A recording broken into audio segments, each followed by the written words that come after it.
அஸ்ஸலாமு அலைக்கும் பிள்ளைகள். நாங்க போன கிளாஸ்ல நான் நினைக்கிறேன் மெய்வாயுக்கள் இலட்சிய வாயு நடத்தைய அணுகுவதற்கான நிபந்தனைகள் பார்த்து, அந்த நிபந்தனைகள்ல முதலாவது நிபந்தனை நாங்க சொன்னோம் உயர் வெப்பநிலை தாளமுக்கம் என்று சொல்லி உயர் வெப்பநிலை தாளமுக்கம் என்று கதைச்சோம். இரண்டாவது பொயில் வெப்பநிலை என்று சொல்லி இந்த பொயில் வெப்பநிலை கீழே விசேடமாக 3 வகையான வரைவுகள் நாங்கள் டிஸ்கஸ் பண்ணினோம். பொயில் வெப்பநிலை கீழே விசேடமாக 3 வகையான கிராஃப்கள் நாங்க டிஸ்கஸ் பண்ணினோம். அதுல ஒரு வரைவு சொன்னோம், அதாவது அமுக்கப்பாட்டு குணகம் எதிர் அமுக்க வரைவு பார்த்தோம். அதுல வெவ்வேறு வாயுக்களுக்கு உயர் அமுக்க நிபந்தனைகளை பார்த்தோம். முதலாவது வரைவு. இரண்டாவது தாள அமுக்கத்தில் அமுக்கப்பாட்டு குணகம் எதிர் அமுக்க வரைவு பார்த்தோம்.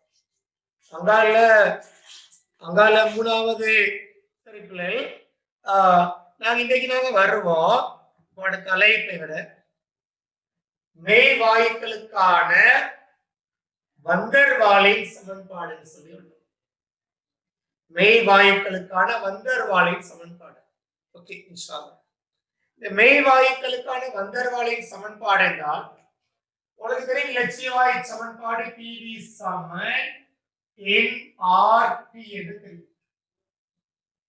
இலட்சிய வாயு சமன்பாடு PV சமன் nRT என்று தெரியும்.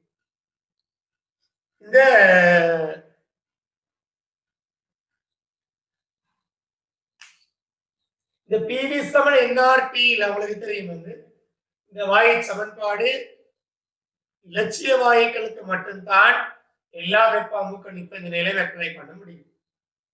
மெய் வாயுக்களுக்கு இந்த சமன்பாடு அப்ளை பண்ண முடியாது. அவ்வாறு நீ மெய் வாயுக்கள் அப்ளை பண்றதா இருந்தால் உயர் வெப்பநிலை தாளமுக்கத்துல அல்லது பொயில் வெப்பநிலையில மெய் வாயுக்களுக்கு இந்த சமன்பாடு கட்டுப்படும். மெய் வாயுக்கள் இந்த சமன்பாட்டுக்கு கட்டுப்படும். என்ன நிபந்தனை? உயர் வெப்பநிலை தாளமுக்கத்துல அல்லது பொயில் வெப்பநிலை என்ற நிபந்தனையில இந்த சமன்பாட்டுக்கு கட்டுப்படும். விளங்குதா? இலட்சிய வாயுக்கள் தான் எல்லா வெப்ப அமுக்க நிபந்தனைகளை கட்டுப்படும். அதனால இந்த வந்தர்வால் பார்த்தாரு இந்த சமன்பாட்டில் ஒரு திருத்தத்தை மேற்கொண்டு எல்லா வெப்ப அமுக்க நிபந்தனைகளையும் மெய் வாயுக்களுக்கு அப்ளை பண்ணக்கூடியதாக இதிலிருந்து ஒரு சமன்பாடு அவராக உருவாக்கினார். அதுல அமுக்கத்துக்கும் கனஅளவுக்கும் திருத்தங்களை மேற்கொண்டு ஒரு சமன்பாடு உருவாக்கினாரு. அந்த சமன்பாட்டுக்கு தான் நாங்க பேர் சொல்றோம் வந்தர்வால் சமன்பாடு. அந்த சமன்பாட்டுக்கு தான் வந்தர்வால் சமன்பாடு. ஆகவே இந்த வந்தர்வால் சமன்பாடு சொல்றது P plus n வர்க்கத்திற்கு b வர்க்கம் a b minus nb Saman nRT. P plus n வர்க்கத்திற்கு b வர்க்கம் a b minus nb Saman nRT. அப்ப இந்த ரெண்டு சமன்பாட்டை நான் சம்பந்தப்படுத்தி காட்ட போறேன் பாரு. உனக்கு இங்க இந்த சமன்பாடு பெரியசாக அப்ளிகேஷன் எல்லாம் வராது. இந்த சமன்பாடு சுமதி தெரிய வேண்டும் பாரு. என்ன தெரிய வேண்டும் என்றால் இது இலட்சிய வாயு, தேவரசன காட்டுறேன். இது இலட்சிய வாயு, இது மெய் வாயு. போட்டிருப்பாரு. அப்ப இந்த சமன்பாட்டில இருந்து உனக்கு தெரியும் இயக்கவியல் மூலக்கூற்று கொள்கையின்படி தெரியும் ஒரு இலட்சிய வாயுவோட அமுக்கம் மெய் வாயுவோட அமுக்கத்தை விட கட்டாயம் உயர்வாக காணப்படும். ஒரு இலட்சிய வாயு மூலக்கூறு அமுக்கம் மெய் வாயுக்களை விட கட்டாயம் உயர்வாக காணப்படும். ஏனென்றால் ஒரு தொகுதியில் அமுக்கம் தோன்ற காரணம் வாயு மூலக்கூறுகள் சுவரோடு நிகழ்த்துற மோதல். ஆகவே இலட்சிய வாயு மூலக்கூறுகள் அதிக அளவு சுவரில் போயிட்டு மோதும் என்று தெரியும். இலட்சிய வாயு மூலக்கூறுகள் அதிக அளவு போயிட்டு சுவரில் மோதும் என்று தெரியும். அதனால மெய் வாயுக்களை விட இலட்சிய வாயு மூலக்கூறு அனுபவிக்கிற அமுக்கம் கூட. இந்த வித்தியாசத்தை யாரு கண்டுபிடிச்சாரு, யாரு பார்க்கிறாரு? வந்தர்வாலை பார்த்து போட்டு இந்த அமுக்க வேறுபாடு, என்ன அமுக்க வேறுபாடு? இலட்சிய வாயுட அமுக்கத்துக்கும் மெய்வாயுட அமுக்க தாழ்வுக்கும் உள்ள வித்தியாசத்தை அவர் பார்க்கிறார். வித்தியாசத்தை பார்த்துட்டு அவர் அதுக்கு ஒரு கதை சொல்றார். இந்த அமுக்க வேறுபாடை வச்சுக்கொண்டு அவரு ஒரு பெருமானத்தை கூட்டுறார். அமுக்க வித்தியாசத்துக்கு பதிலாக ஒரு பெருமானத்தை கூட்டுறார். இங்க குறைகிற அமுக்கத்துக்கு பதிலாக இலட்சிய வாயிலிருந்து மெய்வாயுவா மாறும்போது எவ்வளவு அந்த மெய்வாயு குறையுதோ அந்த குறைகிற பெருமானத்துக்கு பதிலாக ஒரு பெருமானத்தை அவர் கூட்டுறாரு. ஆகவே இவருக்கான திருத்தம், மெய்வாயோட அமுக்கத்துக்கான ஒரு திருத்தம் கூட்டப்பட்டிருக்கிறீங்க. அதே போல மெய்வாயு மூலக்கூறுகளுக்கு மூலக்கூறுக்கு கன அளவு இருக்கு. அந்த கன அளவை புறக்கணிக்கலாது. மெய்வாயு மூலக்கூறு கன அளவை புறக்கணிக்கலாம். இலட்சிய வாயு மூலக்கூறுனா பரமனற்றது. தொகுதியில கனலாவோட வாயு மூலக்கூறு ஒரு மக்கள் கனளவு புறக்கணிக்கப்படலாம். ஆனால் மெய்வாயுக்களுக்கு அந்த கனளவு புறக்கணிக்க இயலாது. அவ்வாறு புறக்கணிக்க இயலாத காரணத்தால அவர்களை இலட்சிய வாயுவிலிருந்து அந்த வித்தியாசப்படுத்துறதால அந்த இலட்சிய வாயுட கனளவுக்கும் மெய்வாயுட கனளவுக்கும் உள்ள வித்தியாசம், அந்த மெய்வாயு மூலக்கூறுக்கு ஒரு பருமன் காணப்படுது, ஒரு கனளவு உயர்வு காணப்படுது. அந்த கனளவு உயர்வு இன்னொரு கணியத்துல கழிக்கிறார், ஒரு பெருமானத்தை கழிக்கிறார். கழிச்சுத்தான் இந்த சமன்பாட்டை உருவாக்கி வச்சிருக்க. ஆகவே முதலாவது தெரிய வேணும், இந்த சமன்பாட்டுல சமன்பாட்டுல குணகங்கள்ல இனம் காண தெரிய வேண்டும். முதலாவது விஷயம் பி என்று போட்டா போதும், மெய் இலட்சியம் என்று போட தேவையில்லை. பி தொகுதியின் கன அளவு, தொகுதியின் அமுக்கம். பி வாயு தொகுதியின் கனவளவு.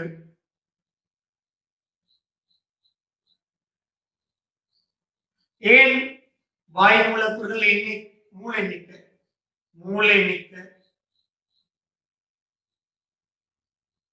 ஆர் அகில வாயு மாறிலி, அகில வாயு மாறிலி.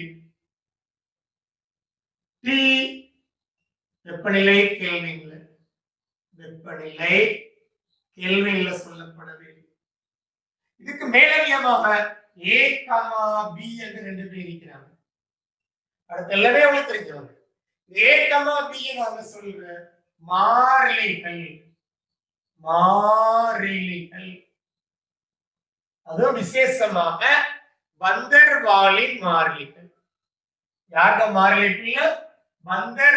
வந்தர்வாலிக சமன்பாட்டில் வரக்கூடிய ரெண்டு மாறிலிகள் ஏ கமா பி வந்தர்வாலிக மாறிலிகள் என்று சொல்லி அழைக்கிறோம். ஏ கமா பி வந்தர்வாலிக மாறிலி என்று சொல்லி அழைக்கிறோம். வாயு தொகுதியில் அமுக்கம், வாயு தொகுதியில கனளவு, வாயு தொகுதியில முள்ளெண்ணிக்கை, அகில வாயு மாறிலி, தொகுதியில வெப்பநிலை, தொகுதியின் வெப்பநிலை கேள்வியில ஏ கமா பி என்பன வந்தர்வாலின் மாறிலிகள். இது ஏதாவது ஒரு வாயுவுக்கு தான் மாறி. வாயுக்களுக்கு வாயு இந்த ஏ கமா பி பெரும்பாலும் வேறுபடும். நான் கடைசிய நோட்ஸ்ல ஒரு அட்டவணை அனுப்பிக்கிறேன், உங்களுக்கு பார்த்துக் கொள்ள முடியும். இப்ப இது எப்படி பெறப்பட்டிருக்குது என்றால், இந்த சமன்பாட்டுக்குள்ளே இந்த சமன்பாட்டை நிறுவல் இருக்குது. சின்ன ஒரு லாஜிக்ல இது நிறுவலாம். இந்த சமன்பாட்டுக்குள்ளே இந்த சமன்பாட்டை பார்த்தே நீ இந்த சமன்பாட்டை நிறுவ வேண்டும். இந்த சமன்பாட்டை பார்த்தே இந்த சமன்பாட்டை நீ நிறுவ தெரிய வேண்டும். இந்த பெரிய வினாக்கள் எல்லாம் பாருங்க, சின்ன விஷயங்கள் நம்மளுக்கு காட்டுறேன். முதலாவது பாருங்கல்ல, முதலாவது இரண்டு திருத்தங்கள் மேற்கொள்ளப்பட்டிருக்குது. முதலாவது அமுக்கத்துக்கான திருத்தம். அமுக்கத்துக்கான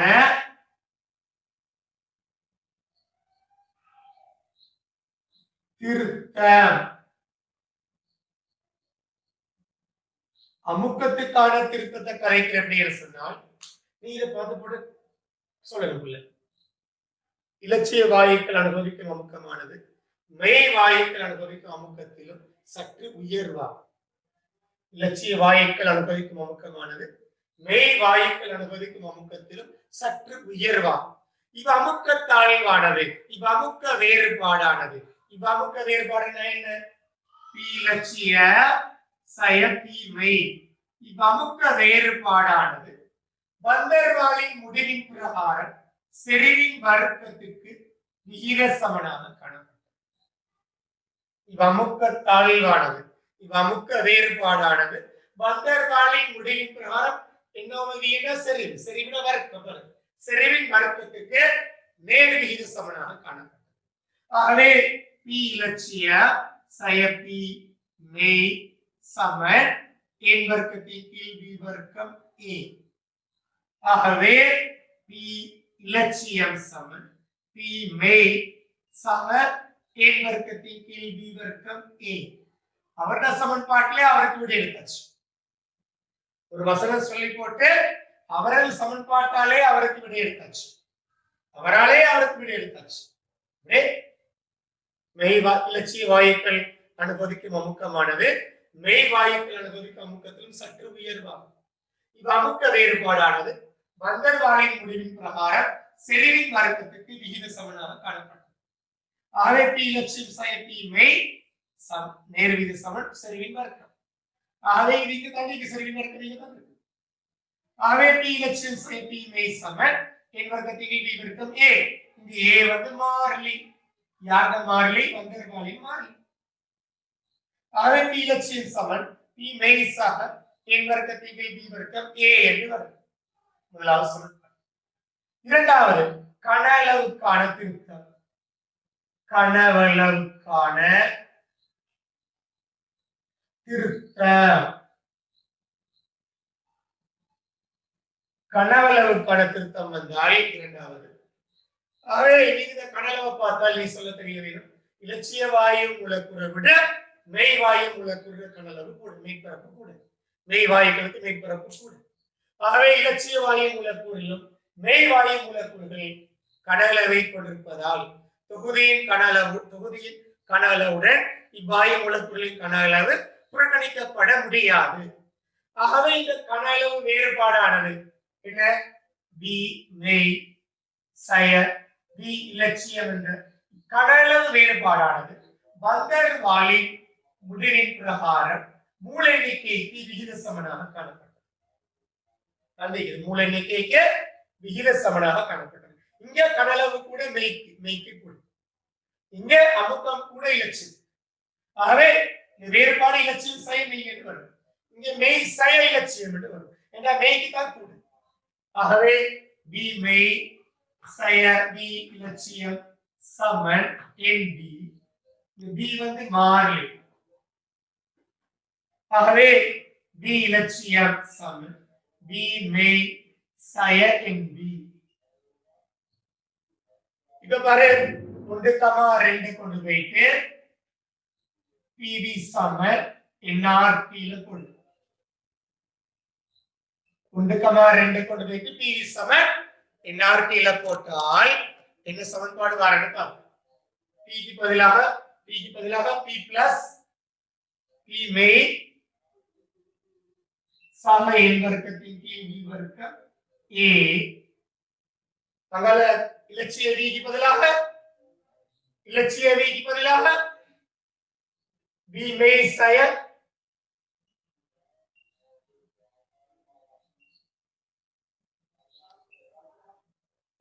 சமன்பாடு. அவரது சமன்பாட்டிலிருந்து அவரையே நிறுவி காட்டுவது. இது சின்ன ஒரு விஷயம் வந்து பிள்ளை. இது உங்களுக்கு பெரிய அளவுல தேவையில்லை. தேவை என்றால் இது நிறுவல் கொஞ்சம் நான் தந்த வசனங்களை பார்த்து கொண்டா போதும். யூடியூப்ல போடுவேன்டா. ஏன் லீவ் பண்ண போறியா? யூடியூப்ல போடுறத கேட்டு போட்டு கட்டாயம் போடுவேனா? ரைட், ஓகே, சரியா பிள்ளை? ரைட். இப்ப நாம பார்ப்போம். இப்ப நான் கேட்கிறேன் பாருங்க, இந்த இலட்சிய வாயு சமன்பாடு இலட்சிய வாயுக்களுக்கு மட்டும்தான் பாய்க்கலாம். இந்த எக்ஸாமுக்கு சில நேரம் கேட்கலாம், சில நேரம் கேட்கலாம்.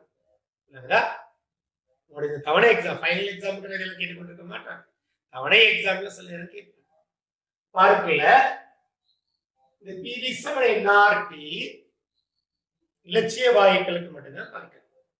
எல்லா வெப்பாமுகத்திலையும் பாதிக்கலாம்.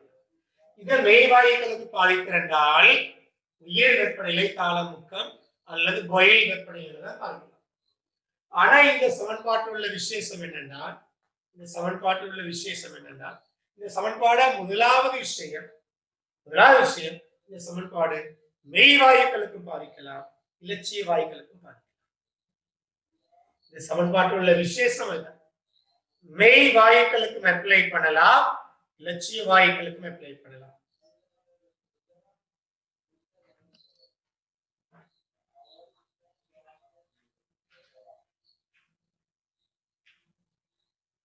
மெய் வாயுக்களுக்கும் அப்ளை பண்ணலாம், இலட்சிய வாயுக்களுக்கும் அப்ளை பண்ணலாம்.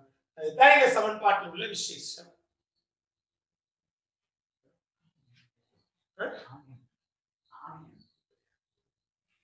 ரைட். ஏன் இலட்சிய வாயுக்களுக்கு அப்ளை பண்ணலாம்? இலட்சிய வாயுக்களுக்கு அப்ளை பண்ணினால் ஏ கமா பி வந்து மாறிலிகள் பூஜ்ஜியமா மாறும். மாறிலிகள் ஏ கமா பி வந்து பூஜ்ஜியமா மாறினால் இந்த சமன்பாடு தானாகவே PV சமன் NRP ஆக மாறும். ஏயும் பியும் பூஜ்ஜியமாக மாறினால் தானாகவே PV சமன் NRP என்று சொல்லி வருது. அதுதான் முதலாவது விஷயம். இது மெய் வாயுக்களுக்கு அப்ளை பண்ண முடியும், இலட்சிய வாயுக்களுக்கு அப்ளை பண்ண முடியும். சரி, மெய் வாயுக்களுக்கு அப்ளை பண்ற நேரம் ஏ கமா பிக்கான பெருமானங்கள் இருக்கு. அது பாதிக்க வேண்டிய தேவை வரல. எக்ஸாம்பிள் இது வரல, பாவிச்சு இல்லை. இரண்டாம் வாயுக்களுக்கு வாயில் ஏ கமா பி பெருமானங்கள் வித்தியாசம். இலட்சிய வாயுக்களுக்கு பக்கத்துல வர வாயுக்களுக்கு சின்ன பெருமானங்கள், இலட்சிய வாயிலுக்கு அதிகமாக விலகக்கூடிய வாயுக்களுக்கு பெரிய பெருமானங்கள் வரும். உச்ச பெரிய பெருமானங்கள், ஓரளவு பெரிய பெருமானங்கள் வரும். அப்ப அந்த சார்ட்டை உனக்கு பார்க்கலாம், சார்ட்டை உனக்கு பார்க்கலாம். இங்க சார்ட் தந்திக்கிற பார்க்கலாம். அந்த ஏகமாபி எக்ஸாம்ல தரத்துக்குள்ள அது எக்ஸாம்ல முதல்ல வரவே வராது, பயப்படாது. சும்மா ஒரு கம்பேர் பண்ணிப்பாரு, அவ்வளவுதான். ஏகமா ஹீலியம் வாயு பாரு, O2 N2 CO2 வாயுக்களை பாரு, பெருமானங்களை ஏ பெருமானங்களை பாரு, ஏ மட்டும் பாரு, CO2 விலம் பெருசு பாரு, அடுத்ததெல்லாம் சின்னது. ரைட். ஆகவே இத உனக்கு எல்லா வெப்பமுக்க நிபந்தனையிலையும் இந்த வாயு இந்த சமன்பாடு உயர் வெப்பநிலை காலமுகத்துல மட்டும்தான் மெய் வாயுக்களுக்கு அப்ளை பண்ணலாம். இந்த சமன்பாடு எல்லா வெப்பமுக்க நிபந்தனையிலே மெய் வாயுக்களுக்கும் பாதிக்கலாம், இலட்சிய வாயுக்களுக்கும் பாதிக்கலாம்.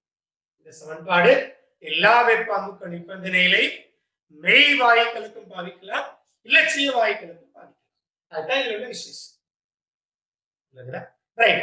இதோட சம்பந்தப்பட்ட ஒரு சில வினாக்களை நான் காட்டுறேன், பார்த்துக்கோக்குள்ள ஒரு சில வினாக்களை நான் அவங்களே காட்டுறேன், பார்த்துக்கோ. முதலாவது எல்லாரும் மேலுள்ள முதலாவது பேச்சுக்கு முதல்ல வாங்க. எல்லாரும் முதலாவது பேச்சுக்கு வந்து 7வது கேள்வியை பாரு. பின்வருவனவற்றுள் எது பந்தர் வாலிசு சமன்பாடு ஆகும்? பின்வருவனவற்றுள் எது பந்தர் வாலிசு சமன்பாடு ஆகும்? அந்த சார்ட்டை பார்த்துட்டு எத்தனையாவது ஆன்சர்ன்னு சொல்லலாம். அந்த தெளிவாகவே 5வது ஆன்சர் வரல. அங்க மெய் இலட்சிய விலை போட்டுக்கொண்டிருக்க மாட்டோம். P பிளஸ் n வர்க்கத்தின் கீழ் b வர்க்கம் a b மைனஸ் nb சமன் nRP என்று. ஓகே, 5வது ஆன்சர். இது பாஸ் டைப் क्वेश्चन. அப்படியே அவன டியூப்ல எல்லாரும் கடைசி பேஜுக்கு போங்க. அப்படியே அவன டியூப்ல எல்லாரும் லாஸ்ட் பேஜுக்கு வாங்க. முதலாம் கூற்று இரண்டாம் கூற்று வினாவுக்கு வாங்க. அதை நான் ஸ்கிரீன் ஷேர் பண்ணி விட்டுறேன் பாரு. முதலாம் கூற்று இரண்டாம் கூற்று வினாவுக்கு அப்படியே வேகமா வாங்க.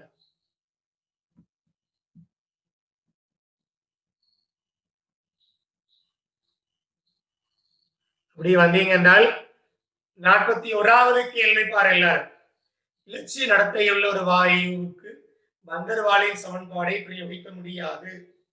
நாங்க சொன்னோம் இலட்சிய வாயு மெய் வாயு எல்லாத்துக்கும் பந்தர் வாலின் சமன்பாடு பிரயோகிக்கலாம். இலட்சிய நடத்தை வாயுவுக்கு பாவித்தால் ஏகமாதி பூச்சியம். பந்தர் வாலின் சமன்பாடு மெய் வாயுக்கள் செய்யும் விலகல்களை நிவர்த்தி செய்வதற்கான திருத்தங்கள் அடங்கியுள்ளன. அது உண்மையிலே அப்படி மெய் வாயுக்களுக்கான திருத்தங்கள் அடங்கியிருக்கிறது உண்மை இல்லைங்களா? ஓகே. ஆகவே இப்ப உனக்கு உடனே ஆன்சர் பண்ணலாம். என்ன ஆன்சர் பிள்ளை சொல்லு? பிள்ளை சரி என்றால் 4வது ஆன்சர். பிள்ளை சரி என்றால் 4வது ஆன்சர் தெளிவில்லையே பிள்ளை. பிள்ளை சரி என்றால் 4வது ஆன்சர் தெளிவு. அப்படியே எல்லாரும் 42வது கேள்வி வாப்பில்லை. அப்படியே எல்லாரும் 42வது கேள்வி வாப்பில்லை. 42வது கேள்விக்கு அப்படியே மெய்வாயுவின் நடத்தையானது P plus n வர்க்கத்தில் V வர்க்கம் A into V7 NRT எனும் சமன்பாட்டுக்கு இணங்குவதில்லை. இச்சமன்பாட்டில் மூலக்கூறுகளின் கன அளவுக்கான திருத்தங்கள் எதுவும் இல்லை. அந்த நல்ல ஒரு வினா உங்களோட விடையை சொல். அந்த நீங்க கெட்டிக்காரங்க தாண்டா, பெட்ஸ்காரனாவே ஒரு கெட்டிக்காரன் தாண்டாப்பா, ஏத்துக்கொள்கிறேன். Very good. கேர்ள்ஸ் எல்லாம் போயிட்டு 5 சொன்னாங்க. இங்க ஒரு சமன்பாடு பிள்ளையா தந்துட்டு அதிலே அந்த சமன்பாடு பிள்ளை என்று சொல்லிக்கிறான். அதுக்கான தகுந்த விளக்கம் சொல்லியிருக்கிறான். ஏன் பிள்ளை என்று தகுந்த விளக்கம் சொல்றான். சமன்பாடு பிள்ளை என்று சொல்றான். இதெல்லாம் கருத்து சரி. அது சமன்பாடு பிள்ளை இணங்குறது இல்ல, இந்த சமன்பாட்டுக்கு இணங்குது இல்ல. உண்மை. ஏன் இணங்குது இல்ல? அங்க கனளவுக்கான திருத்தம் தரப்படல. ஆகவே தகுந்த விளக்கம். ஒரு சமன்பாடு பிள்ளையான சமன்பாடு பிள்ளை என்று சொல்லிட்டு அதை ஏன் பிள்ளை என்று காரணம் தெளிவா சொல்றாங்க. ஆகவே முதலாவது ஆன்சர் வெரி குட். முதலாவது ஆன்சர் ஓகே பிள்ளை. முதலாவது ஆன்சர் ஓகே. இல்லைங்களா? ஆகவே 47வது கேள்விக்கு அதோடு வாங்க நாங்க அதை கைவிடுவோம். 47வது கேள்விக்கு அப்படியே வந்தர்வால் சமன்பாடு நியம வெப்ப அமுக்கத்தில் தவறுகின்றது. வந்தர்வால் சமன்பாடு எல்லா வெப்ப அமுக்கத்திலையும் எல்லா வாயுக்களுக்கும் பாதிக்கலாம். நியம வெப்பநிலை அமுக்கத்தில் எல்லா வாயுக்களும் PV = NRT சமன்பாட்டுக்கு அமைய நடந்து கொள்கின்றது. உங்களோட விடைகளை சொல்லுங்க. 4வது அல்ல, 2வது அல்ல. இப்பதான் நல்ல என்று சொன்னேன். நீங்க இப்பதான் நல்ல என்று சொன்னேன். அந்த 5வது ஆன்சர் இல்லையா? யாருக்குள்ள வந்தர்வால் சமன்பாடு நியம வெப்பநிலை அமுக்கத்தில் தவறுதா இல்லையா? வந்தர்வால் சமன்பாடு எல்லா வெப்ப அமுக்க ஓகே. இலட்சிய வாயுதான் மெய் வாயுக்களுக்கு நியம வெப்ப அமுக்கத்தில் தவறு. உயர் வெப்பநிலை தாழ அமுக்கத்துல தான் கட்டுப்படும். இது எல்லா வெப்ப அமுக்கத்திலும் முக்கியம். அவே பிள்ளை அவங்கள நியம வெப்பநிலை அமுக்கத்தில் எல்லா வாயுக்களும் நியம வெப்பநிலை அமுக்கத்தில் அல்ல, உயர் வெப்பநிலை தாழ அமுக்கத்துல தான் எல்லா வாயுக்களுக்கும் கட்டுப்படும். நியம வெப்ப அமுக்கத்துல இலட்சிய வாயுக்களுக்கு தான் கட்டுப்படும். எல்லா வெப்ப அமுக்கத்திலும் இலட்சிய வாயுக்களுக்கு கட்டுப்படும். ஆனால் உயர் வெப்பநிலை தாழ அமுக்கத்துலதான் மெய் வாயுக்கள் இந்த PV = NRT அப்ளை பண்ண முடியும். குழப்பிக் கொள்ளக்கூடாது. ஆகவே பிள்ளை 5வது ஆன்சர் பிள்ளை. ஆகவே நான் நினைக்கிறேன் இப்ப உங்களுக்கு எந்த அளவு தூரம் இந்த சமன்பாடு இப்ப தேவை என்ற ஒரு பகுதி போல விளங்குது. எந்த அளவு தூரம் இந்த சமன்பாடு தேவை, அந்த சமன்பாட்டுக்குள்ளேதான் சமன்பாட்டு நிறுவல் இருக்கிறது விளங்குது. சமன்பாட்டுக்குள்ளே சமன்பாட்டு நிறுவல் இருக்குது. அதை கெஸ் பண்ணி கண்டுபிடிக்க வேண்டும். அதுக்கு பிறகு அந்த வசன கேள்விகள் தான் அதிகமா வந்திருக்கிறது. இதுல ஸ்ட்ரக்சர் எஸ்ஏ எல்லாம் வராது, பயப்படாது. ஸ்ட்ரக்சர் எஸ்ஏ எல்லாம் வராது, பயப்பட தேவை. ரைட். ஆகவே இந்த பகுதியை நாங்க நிறைவு செய்து அடுத்த முக்கியமான ஒரு தலைப்பை நோக்கி நாங்க வரப்போறோம். அடுத்த முக்கியமான ஒரு தலைப்பை நோக்கி நாங்க வரப்போறோம். ஆகவே அந்த தலைப்பு நாங்க சொல்லுவோம். இந்த PV = NRT போல இன்னொரு முக்கியமான சமன்பாடு இருக்குது. இதைத்தான் நாங்க சொல்றோம் இயக்கவியல் வாயு சமன்பாடுன்னு சொல்றோம். இந்த சமன்பாட்டுக்கு நிறுவல் இல்லை, உங்களுக்கு ஏறவில்லை. நேரடியாக இயக்கவியல் மூலக்கூற்று கொள்கையிலிருந்து எடுக்கப்பட்ட ஒரு சமன்பாடுதான் இயக்கவியல் வாயு சமன்பாடுன்னு அழைக்கிறது. அதாவது இயக்கவியல் வாயு சமன்பாடு, இயக்கவியல் வாயு சமன்பாடுன்னு சொல்லுங்க.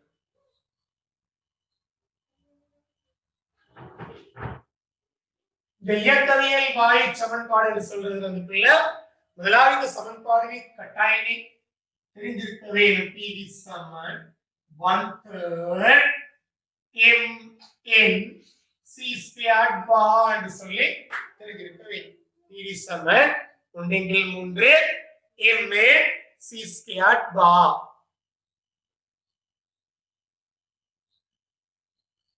Right, okay. நான் இது பண்றேன். PD சமன் 1/3 MA C² பார் என்று சொல்லி நான் இதை அழைக்கிறேன். ரைட், இந்த PD சமன் 1/3 MA C² பார்ல ஒண்ணு முதலாவது விஷயம் வந்துக்குள்ள இந்த குணகங்கள்ல டிஃபைன் பண்றேன். P என்றால் வாயு தொகுதியின் அமுக்கம், வாயு தொகுதியின் அமுக்க. B என்றால் வாயு தொகுதியின் கனவளவு,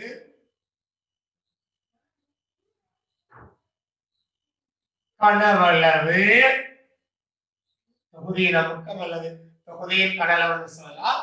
சிம்பிள் எம் என்பது அங்க உள்ள எண் அல்ல, மூலவார எண் அல்ல. கவனமா, இந்த எண் அல்ல, இந்த எண் அல்ல. இங்கே சிம்பிள் எம் என்றால் வாயு மூலக்கூறு ஒன்றின் திணிவு, வாயு மூலக்கூறு ஒன்றின்,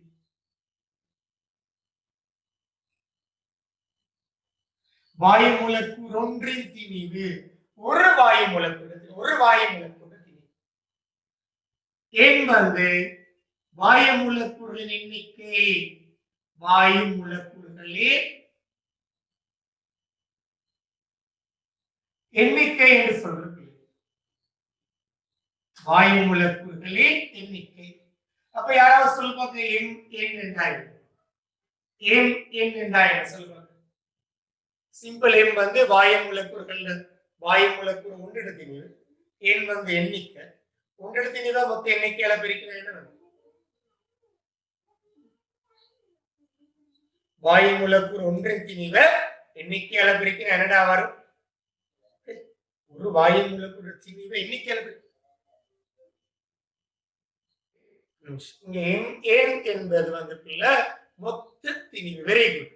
அதாவது இந்த இங்க நீ சொல்ற எண் சொல்லி அந்த மொத்த திணிவு தான் இந்த எண் என்ன குறிக்குது?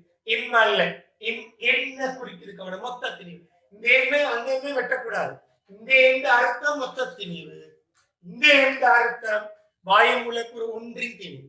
அதனால நாங்க தற்காலிகமாக இது என்ன போடாம W என்று சொல்லி கொடுக்கிறோம். இல்லாட்டி நீங்க அந்த எண்ணெய் வெட்டிடுவீங்க. வெட்டினா பிள்ளை இந்த எண் வந்து மொத்த திணிவு, இந்த எண் வந்து வாயு மூலக்கூறு ஒன்றின் திணிவு. அதனால ரெண்டுக்கும் ஒரே எண் போடையுமா? இல்ல. இந்த எண் கவனவிதி ஸ்டாண்டர்ட். இதை நீ எண்ணெய் போட்டாலும் பிள்ளை இல்ல, W சொல்லி போட்டாலும் பிள்ளை இல்லையா? அதனால நான் W இன்வெர்ட் போட்டா வேற ஒரு டிசைன்ல என்ன போடுவேன், அந்த டிசைன்லயே போடக்கூடாது.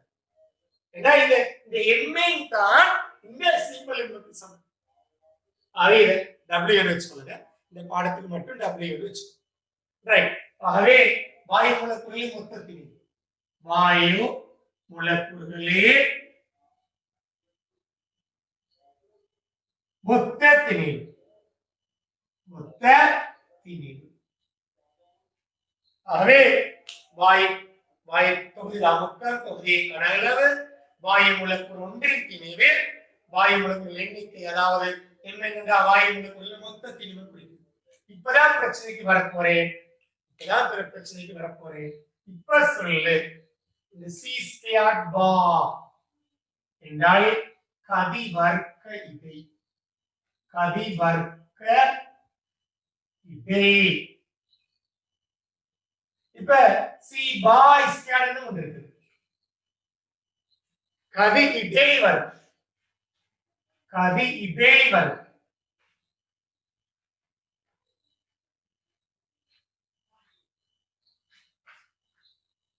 சொல்வாங்க இரண்டும் ஒன்றா வேறே? கேள்விப்பட்டிருக்கீங்களா? கதி வர்க்க இடை, கதி இடை அல்லது இடை கதி வர்க்கம். கேள்விப்பட்டிருக்கிறா இல்லையா? இல்ல, யாரும் கேள்விப்பட்டில்லை. ரைட். ரெண்டும் உள்ள வித்தியாசத்தை கடை. ரெண்டும் கேசஸ்ல வாடுறது கதி வர்க்க இடை. கவனமா, கேசஸ்ல தேவை கதி வர்க்க இடை. கேசஸ் படத்துக்குள்ள இந்த கதி இடை வர்க்கம் ஒன்று வராது. இந்த ரெண்டும் உள்ள வித்தியாசத்தை காட்டுற பார்த்துக்கோ. ரெண்டும் ஒன்றை இல்லைன்னு காட்டுற பார்த்துக்கோ. ஒரு வாயு தொகுதிக்குள்ள நாங்க ஒரு வாயு தொகுதிக்குள்ள கற்பனை பண்ணுவோம். 4 வாயு மூலக்கூறுகளை கற்பனை பண்ணுவோம். ஒரு வாயு மூலக்கூறு 1 மீட்டர் per second, இன்னொரு வாயு மூலக்கூறு 2 மீட்டர் per second, இன்னொரு வாயு மூலக்கூறு 3 மீட்டர் per second, இன்னொரு வாயு மூலக்கூறு 4 மீட்டர் per second. 4 வாயு மூலக்கூறு இயங்குது. ஒன்று 1 மீட்டர் per second, இன்னொன்று 2 metre per second, 3 metre per second, 4 metre per second இயங்குது. ஏன்னா முதலாவது கேள்வி கதி வர்க்க இடை கேள்வி. கதி வர்க்க இடை கேட்டால் முதலாவது கதி வர்க்கத்துக்கான 1 வர்க்கம் சக, 2 வர்க்கம் சக, 3 வர்க்கம் சக, 4 வர்க்கம். இப்ப இடை காணும், சராசரி காணும், 4 பிரிவு. ஆகவே 1 4 9 16, ஆகவே 30 கீழ் 4 மீட்டர் வர்க்கம் செகண்ட் மைனஸ் 2. ஆகவே இதை சுருக்கினால் 7.5 மீட்டர் வர்க்கம் செகண்ட் மைனஸ் 2. கதிட வர்க்கம் ஒன்று சம்பந்தப்பட்டதால இப்படி வரும் 7.5. என்ற இரண்டாவது கேள்வி அங்கால கதி இடை வர்க்கம். முதலாவது காணணும், இதையே காணணும். ஆகவே 1 சக 2 சக 3 சக 4 4 முழுவதே வர்க்கம். இப்ப பாரு 10 கீழ் 4 முழுவதின் வர்க்க. ஆகவே 5 கீழ் 2 வர்க்கம் என்றால் 25 கீழ் 4 மீட்டர் வர்க்கம் செகண்ட் மைனஸ் 2. அதாவது 6.25 மீட்டர் வர்க்கம் செகண்ட் மைனஸ் 2. இப்ப விலகிட்டா ரெண்டு வித்தியாசம். கதி வர்க்க இடையும் கதி இடை அல்லது இடை கதி வர்க்கமும் வித்தியாசம் என்று விளங்கிட்டா கட்டாயம் தெரிஞ்சுக்க வித்தியாசம். கேசஸ்க்குள்ள எனக்கு தேவை இதல்ல, இதுதான் நாங்க கேசஸ்ல தொடர்ந்து பாவிப்போம். கதி வர்க்க இடை ஐடியா விளங்கிட்டா உச்சம் கவனமா ஐடியா தான் இங்க முக்கியம். ஐடியா தான் இங்க முக்கியம். கதி வர்க்க இடை என்ற ஐடியா முக்கியம். ரைட், பாருங்க கதி வர்க்க இடைக்கும் கதி இடை வர்க்கத்துக்கும் உள்ள வித்தியாசம். கதி வர்க்கங்கள் கண்டு இடையை கண்டுபிடிக்கிற, இடையை கண்டு போட்டு வர்த்திக்க. வசனத்தை பார் எப்படி வருதுன்னு சொல்லு, அந்த வசனத்தை பார் எப்படி வருதுன்னு சொல்லு. அந்த ஐடியா முக்கியம். ரைட், இன்னொரு விஷயம் இருக்கு. அதே என்றால் இப்படி போட்டாலே இல்லை,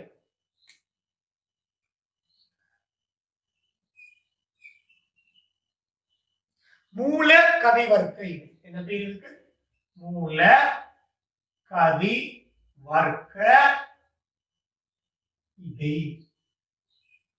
கதி வர்க்க இடைக்கு ஒரு வர்க்க மூலம் போட்டால் மூல வர்க்க மூல கதி வர்க்க இடை. கவனம், இதுக்கு நாங்க வர்க்க மூலம் போட்டதுக்கு இதுக்கு போடலாம். இதுக்கு நாங்க வர்க்க மூலம் போட்டால் தம்பி இந்த அறையும் ரெண்டும் வெட்டிப்பட்டு அது சராசரி கதியாக மாறும், இடை கதியாக மாறும். இதை வெட்ட இயலாது, இதை வெட்டலாம். வர்க்கமும் இந்த வர்க்க மூலமும் வெட்டிப்பட்டு இடை கதியாக மாறும். இங்க அப்படி இடை கதி வரா. வாயுக்கள்ல இதுக்கு நாம பேர் சொல்றேன். இந்த வாயுக்கள்ல சராசரி கதி இருக்கு. வாயுக்கள்ல சராசரி கதி மூல கதிவர்க்கு இடையினா ஒரு வாயுவோட எவரேஜ் ஸ்பீடு சொல்றோம். ஒரு வாயு மூலக்கூறு எவரேஜ் ஸ்பீட், ஒரு புவியில வாயு மூலக்கூறு இயங்குற நேரம் அது எவரேஜ் ஸ்பீட் என்றால் மூலக்கதிவர்க்கு இடையே காணணும். அது வேகம் என்னன்னு கேட்டால் மூலக்கதிவர்க்கு இடையே காணணும். சாதாரண ஒரு வாயுவுக்கு ஸ்பீடை கண்டுபிடிக்கிறதா. ரைட், இப்ப நாங்க சில விஷயங்களுக்கு நாங்க வரப்போறோம். ஆகவே ஒரு எம்சிக்யூ நாங்க முதல்ல செஞ்சு பாருங்க.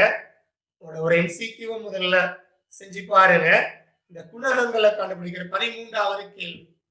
எல்லாரும் ஒரு 13வது கேள்விக்கு முதல்ல வேகமா வாங்க. 13வது கேள்விக்கு முதல்ல வேகமா வாங்க. இந்த சமன்பாட்டை நேரடியாக கேட்டிருக்கிறான். சமன்பாட நேரடியாக கேட்டிருக்கிற 13வது கேள்வி பாரு. PV சமன் 1/3 mnc ஸ்கொயர் பார் எனும் சமன்பாடு சம்பந்தமாக பின்வரும் கூற்றுகள் எது உண்மையானது? இது பாஸ்ட் கொஸ்டின். எது உண்மையானதுன்னு கேட்கிறான். சிம்பிள் ஏம் திணிவா. சிம்பிள் ஏம் வந்து திணிவா, வாயு மூலக்கூறு ஒன்றின் திணிவா. திணிவண்டா பிள்ளை வாயு மூலக்கூறு ஒன்றின் திணிவு. எண் மூல்கள் எண்ணிக்கையா? எண் மூல்கள் எண்ணிக்கையா மூலக்கூறு எண்ணிக்கையா?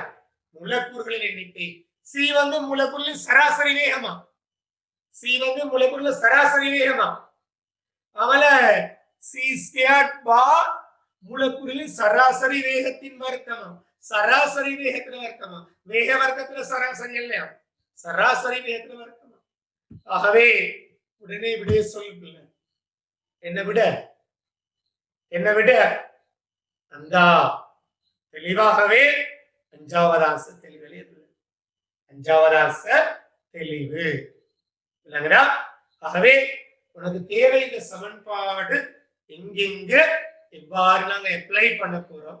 இந்த சமன்பாட்டுக்கு நாங்க இயக்கவியல் வாயு சமன்பாடு என்பது இந்த சமன்பாட்டை குறிக்குது. இந்த சமன்பாட்டில் உள்ள குணகங்களை கட்டாயம் விளங்கி இருக்க வேணும். ஏனால் இந்த சமன்பாட்டில் வேறு வேறு சமன்பாடுகளை நம்ம இப்ப உருவாக்க போறோம். வேற வேற சமன்பாடுகளை உருவாக்க போறோம். அதனால இந்த குணகங்களை நீ கட்டாயம் விளங்கி இருக்க வேண்டும். ஆகவே நான் இப்ப வரப்போறேன் இயக்கவியல் வாயு சமன்பாட்டின் வேறு வடிவங்களுக்கு வரப்போறேன். இயக்கவியல் வாயு சமன்பாட்டின் வேறு வடிவங்களுக்கு வரப்போறேன். இதுல அதிகமான வினாக்கள் பேப்பர் 1ல வந்திருக்கு. அதிகமான வினாக்கள் பேப்பர் 1ல வந்திருக்கு. இந்த சமன்பாடு பேப்பர் 2ல காரணமாக கேட்க முடியுமா?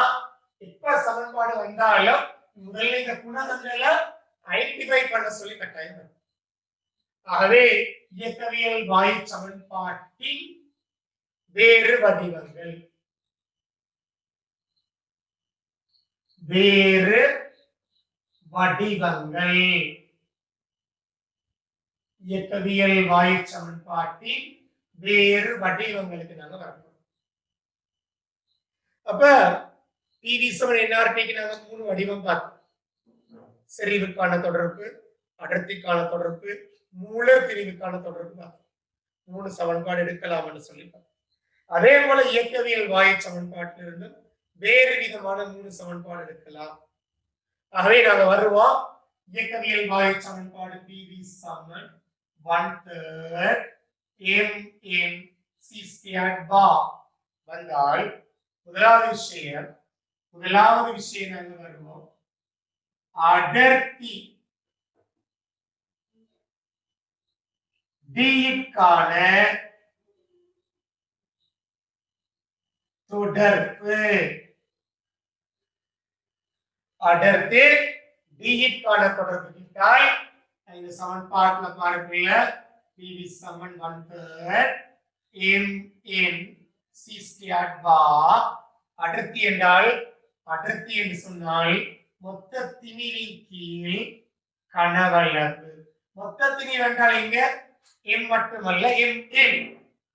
மொத்த திணிவு என்றால் mn வரவை.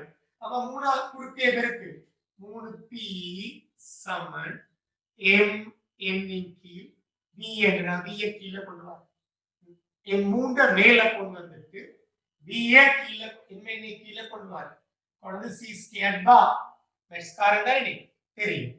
ஆகவே 3p சமன் d into c ஸ்கொயர் பார். ஆகவே d சமன் 3p கீழ் c ஸ்கொயர் பார். ஆகவே அடர்த்திக்கான தொடர்பு நிறுவலாம். அடர்த்திக்கான தொடர்பு அவ்வளவு தான். அடர்த்தி என்று சொல்றது மொத்த திணிவின் கீழ் கன அளவு குறிக்கும். ஆகவே இங்க சிம்பிள் எண்ணுக்கு மட்டும் b போடக்கூடாது கீழே. m என்றாதான் மொத்த திணிவை குறிக்கிறீங்க. ஆகவே m கீழே b போட்டுதான் அல்லது அதை ரெண்டு சேர்த்து w ன்னு சொல்லி அழைப்போம். வெயிட் w ன்னு சொல்லி அழைப்போம். கீழே v இதுதான் அடர்த்தி என்று சொல்றோம். ஆகவே அடர்த்திக்கான தொடர்பு எடுத்தாச்சு. நாங்க முதலாவது சமன்பாடுகள்ல இவ்வாறு நிறுவ சொல்லி வந்தால் நிறுவ தெரிய வேண்டும். நிறுவி போட்டுத்தான் வேறு வினாக்களுக்கு நீங்க அப்ளை பண்ணவும் அப்ளை பண்ண வேண்டி வந்தால் நிறுவி போட்டு அப்ளை பண்றதுக்கு பழக வேண்டும். நிறுவி போட்டு அப்ளை பண்றதுக்கு பழக வேணும். அங்கால அடுத்த விஷயத்துக்கு வருவோம்.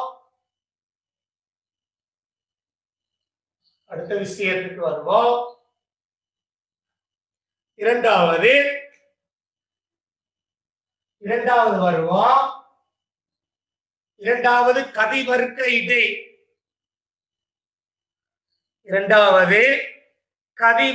இடை. சி ஸ்கொயர் பாருக்கான தொடர்பு. கதிவர்க்க இடை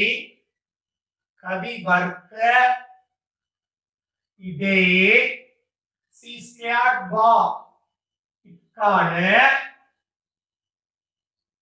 தொடர்பு. கதிவர்க்க இடை சி ஸ்கொயர் பாருக்கான தொடர்பு. அதை நாம பார்ப்போம். அதுக்குள்ள இது ரெண்டு சமன்பாடு ஜாயின் பண்ணி செய்ய போறோம்.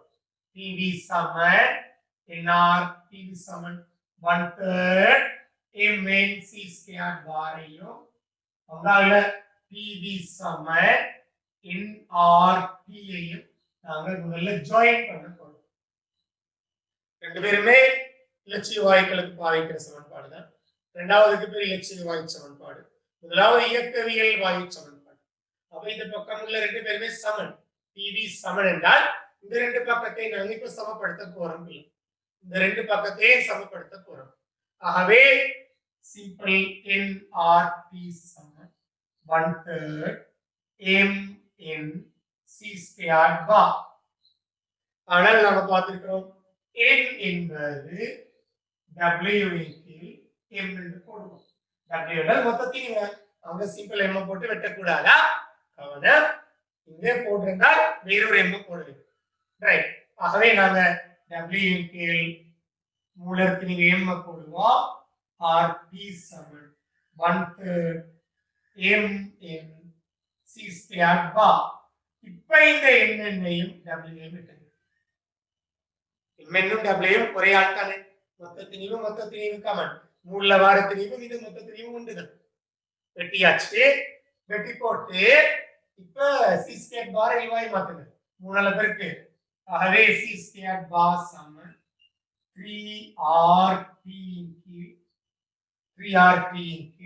கேபிட்டல் m என்று வருது. சமன்பாடு சரியாக பாருங்க. அல்லது இதை இப்படியும் போடலாம். மூல கதிவர்க்க இடை என்று கேட்டால் அதே வர்க்க மூலத்துக்குள்ள போட்டா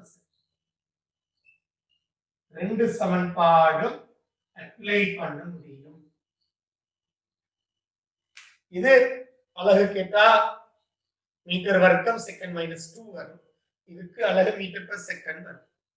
இது மூல கதிவர்க்க இடை, அதாவது வாயு மூலக்கூறு சராசரி கதி என்று இருக்கு. சராசரி கதி என்றா இருக்கு. இது கதிவர்க்க இடை. ஒரு வாயு மூலக்கூறு பாரு சராசரி கதி யாருல தங்கி இருக்கு? வெப்பநிலையிலையும் அவரது மூலர் திணிவிலையும் மட்டும்தான் தங்கி இருக்கு. வெப்பநிலையிலையும் அவரது மூலர் திணிவிலையும் தங்கி இருக்கு. கவனம், இந்த ரெண்டு சமன்பாடுகள் அதிகமான அப்ளிகேஷன் எக்ஸாம்ல வந்திருக்கு, வினாக்கள் வந்திருக்கு. அதாவது நான் சிம்பிளா கேட்கிறேன், நீங்க இப்படி ஒரு விஷயம் கேள்விப்பட்டிருக்கீங்க? இப்படி ஒரு விஷயம் கேள்விப்பட்டீங்களா? கப்பல் வேகம் என்ற வசனம் கேள்விப்பட்டிருக்கீங்களா? கப்பல் வேகம் பிசிக்ஸ்ல கப்பல் வேகம் என்று சொல்லி கேள்விப்பட்டிருக்கீங்களா? ஓ இல்லையா? உங்களுக்கு ரிப்பாசியர் சொல்லி தந்திருக்கிறேன் நினைக்கிறேன். கப்பல் வேகம், இது கெமிஸ்ட்ரிக்குள்ள கப்பல் வேகம் என்ற கதை இருக்குது. ஏனென்றால் சில வாயுக்கள் புவியீர்ப்பில் இருந்து புவியீர்ப்பை விட்டு வெளியேறக்கூடிய அந்த புவியீர்ப்பை விட்டு வெளியேறக்கூடிய கதிக்குத்தான் பேரு கப்பல் வேகம். புவிக்கண்ட ஒரு புவியீர்ப்பு கண்ட ஒரு கதி ஒன்று இருக்குது. அந்த புவியீர்ப்புட கதியை விட அந்த வாயு மூலக்கூறு கதி அதிகரித்தால், கட்டாயம் நான் யூடியூப்ல போடுவீங்கல்ல, திருப்பி கேட்க தேவையில்லைடா. புவியீர்ப்புக்குரிய அந்த கதியை விட இந்த வாயு மூலக்கூறு கதி அதிகரித்தால் இந்த வாயு மூலக்கூறு புவியீர்ப்பை விட்டு வேகமாக வெளியேறும். இன்னைக்கு ஐதரசனுக்கெல்லாம் அதுதான் நடந்திருக்கு. ஐதரசன் சராசரி கதி புவியிட கப்பல் வேகத்தை விட கூட, அதனால அந்த வாயு புவியீர்ப்பை விட்டு வெளியே போயிட்டு, அதனாலதான் ஐதரசன சதவீதம் அந்த அளவு குறைவாக காணப்படுது.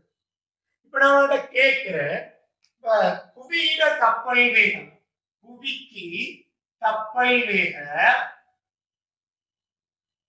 நல்லவா நான் சொல்றேன் ஒரு 1200 மீட்டர் பெர் செகண்ட் வச்சுக்கோ. இப்ப உனக்கு H2 வாயுட எவரேஜ் கதியை கண்டுபிடிக்க சொல்றாங்க.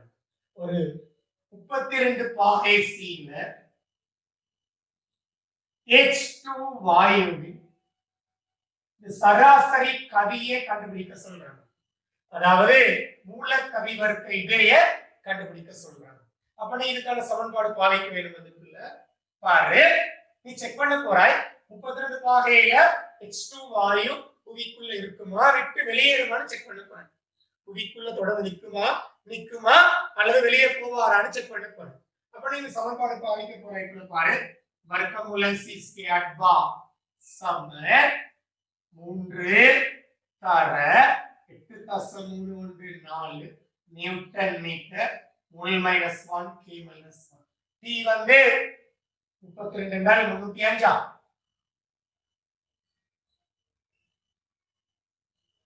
கீழ மூலத்தின் மீது அலகு மாற்றம் செய்யணும். 2 தர 10⁻³ கிலோகிராம் மோல் மைனஸ். ஏனென்றால் இந்த நியூட்டனை கிலோகிராம் வெட்டி போட்டால் நியூட்டன் சொல்றது kilogram metre second minus 2, kilogram metre second minus 2, kilogram வெட்டினால் இங்க ஒரு மீட்டர் மிஞ்சது, மீட்டர் வர்க்கம் செகண்ட் மைனஸ் 2, கெல்வின் வெட்டிப்படுது. வெளியே வந்தால் மீட்டர் per செகண்டாக மாறும். ஆகவே இந்த விடையை சொல்லுங்க, மீட்டர் per செகண்ட். டக்குன்னு சுருக்கி யாராவது விடையை சொல்லு, மீட்டர் per செகண்ட் எவ்வளவு சொல்லு.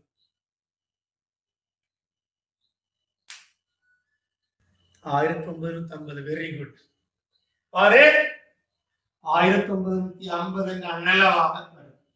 அப்ப இந்த 1200 விட இது எவ்வளவு வேகம் என்று பாரு, எவ்வளவு வேகம் கூட பாரு. அப்ப 1950 ஐதரசன் கதி. அப்ப நிச்சயமாக ஐதரசனால தொடர்ந்து புவிக்குள்ள நிக்கிற மிச்ச கஷ்டம். கட்டாயம் புவியிருப்பை விட்டு வெளியேறவே.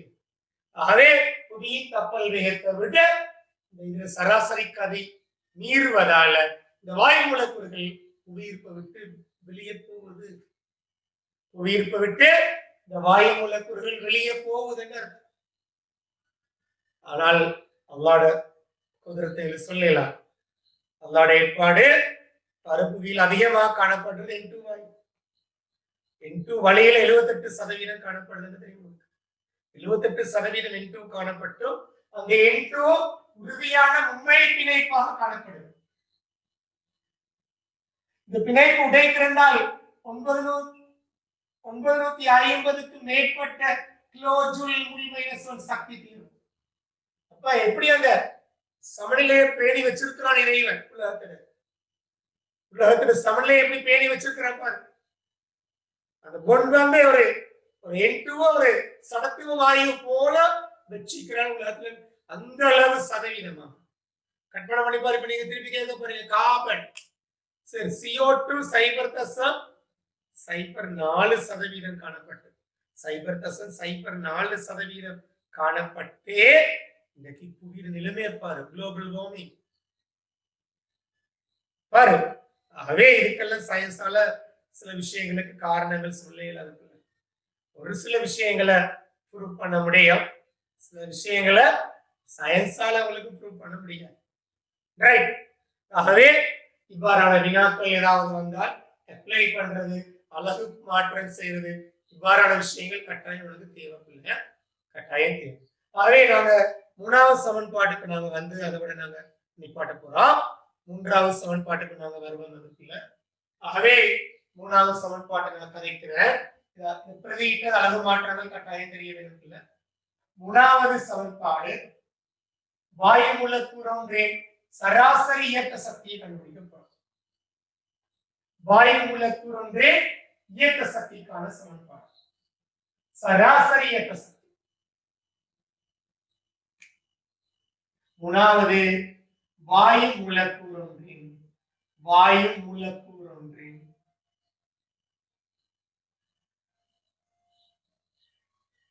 சராசரி இயக்க சக்தி.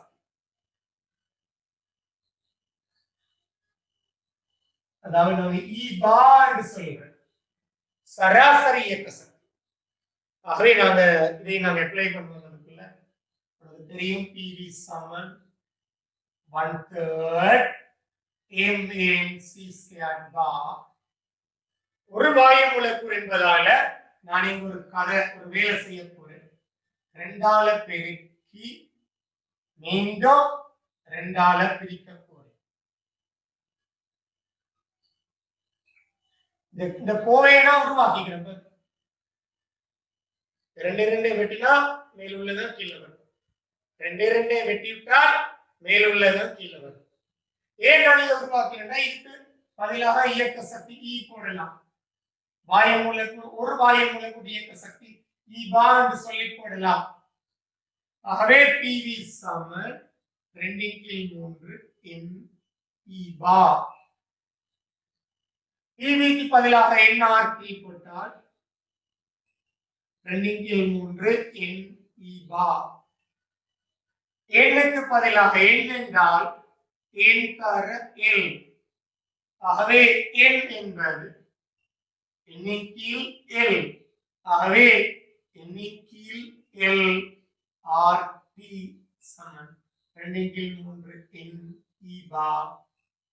இப்ப என்னையும் விட்டு ஆகவே E bar சமன் 3 RT இன் கீழ் 2L என்று வரும். இப்ப 6 மாறிலி 3 RT இன் கீழ் 2L.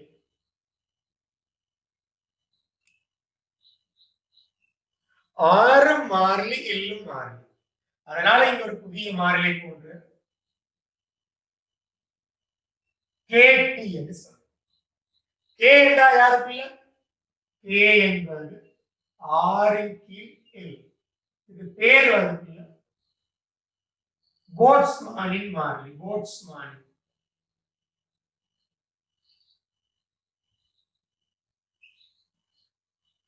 R என்றா உனக்கு தெரியும், ஒரு மூல் வாயுக்கான வாயு மாறிலி.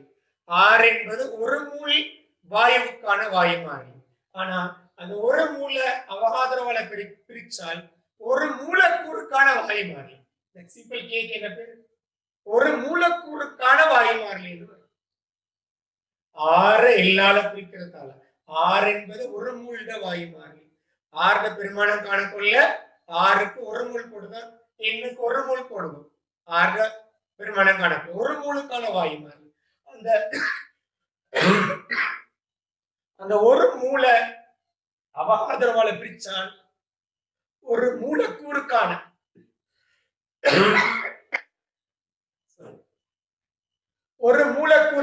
வாயு மாறிலி வரும். ஒரு மூலக்கூறுக்கான வாயு மாறிலி. அதனால அதுக்கு ஒரு விசேட பெயர் இருக்குது, போல்ட்ஸ்மான் மாறிலி என்று சொல்லி. ஆகவே இவ்வாறான ஒரு சமன்பாடு எடுக்கும் வரையில நீ சுருக்க தெரிய வேண்டும். இது வாயு மூலக்கூறு ஒன்றுக்கான சராசரி இயக்க சக்தி. இது ஒரு மூல் என்று கேட்டால் திருப்பி அவகாதரவால பெருக்கிறது. வாயு மூலக்கூறு ஒன்றுக்கான சராசரி இயக்க சக்தி. மீண்டும் ஒரு மூல் என்று கேட்டால் இந்த எல் வெட்டிப்பட்டு 3/2 RT. ஒரு மூலுக்கு E bar கேட்டால் 3/2 RT. எல்லும் வெட்டிப்பட்டு 3/2 RT என்று சொல்லி வரும். இது ஒரு மூலக்கூறுக்கு, இது ஒரு மூலுக்கு. ஒரு மூலக்கூறு, இது ஒரு மூலக்கூறு, இது ஒரு மூல். ரெண்டுக்கும் ஒற்றுமை இருக்குதா? ஒரு மூலக்கூறுக்கான வாயு மாறிலி, ஒரு மூலுக்கான வாயு மாறிலி. ஆகவே இந்த விஷயங்களை அப்ளை பண்ணி செய்யறது கட்டாயமே தெரிஞ்சிருக்கிறது. இந்த ஐடியாக்களை அட்லீஸ்ட் இதுல இருந்து இந்த சமன்பாட்டை நிறுவுவதாவது கட்டாயம் செய்யும். 3 சமன்பாடு நிறுவி காட்டினேன்.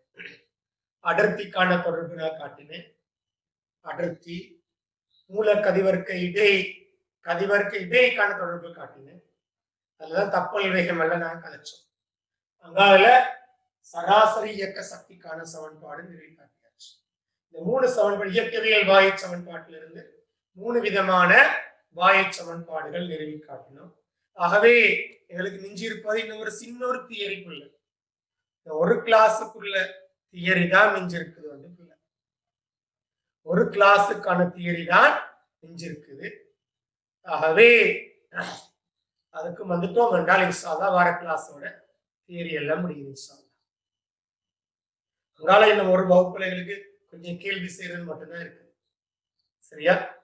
ஓகே பிள்ளை, இன்ஷால்லா ஒரு சில வினாக்கள் நான் கொடுத்துருக்கிறேன். நீங்க வாட்சி பாருங்க பிள்ளை. நோட்ஸ் கொஞ்சம் கட்டாயம் வாட்சி பாருங்க. நாங்க வார கிளாஸ்ல டால்ட் என்ற பகுதிய முக்க விதியை பத்தி படிப்போம். இதுல ஒரு சில வினாக்களை நாங்க இன்ஷால்லா செய்வோம்.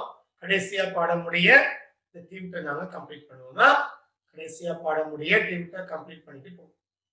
ஓகே, சரி பிள்ளைகள், ஜஸாக்கல்லாஹ். நாங்க வகுப்பை நிறைவு செய்யறோம்.